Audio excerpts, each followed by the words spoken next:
Hey guys, it's Cody Holscher here with the Solomon Group at Coldwell Banker Action. And in today's video, we're going to be talking about the 3 things that you should never, under any circumstance, at any point in the home buying process, do. Let's get started here with number 1. Never should you ever take out any type of a large loan, credit line, anything like that during the process of your transaction. Reason is, guys, it's going to throw off your debt to income ratio, which can ultimately cause your lender not to approve you for the loan that you are applying for. You got a pre-approval letter from your lender, right? And you have a $20,000 auto loan and you have a $5,000 personal loan. The bank has taken that into their consideration. They've factored that into the equation. So they know about that. If you go out there halfway through the deal and you buy your wife a brand new $30,000 vehicle or a $20,000 boat, whatever the case may be, that throws all of those numbers out of whack. And ultimately, each loan program and bank is going to have their numbers that you have to fall into, that debt to income ratio. And if you screw with that, ultimately, it can lead to the deal not going through and you not getting approved for the financing amount, which we don't want. Number 2 is going to be related to the flip side of that, income.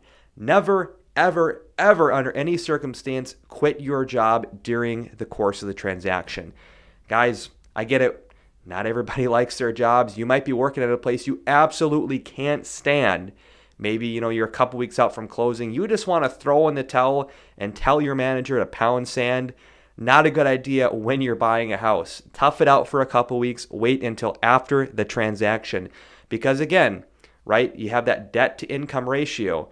If you don't have a lot of debt, but all of a sudden you go from making, $80,000 a year down to zero, that is not going to look good in the eyes of the lender, and there's a good chance that they are going to not approve you for the loan if you're not making any income, right? Makes sense. So the final one is going to be number 3. Never buy a home without a pre-approval letter. This one does not seem like a big deal to a lot of people, but it is.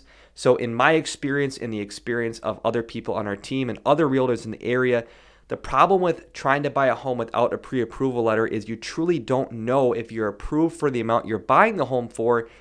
And I've actually had it happen before. It puts everybody in an awkward situation. Sellers, buyers, agents.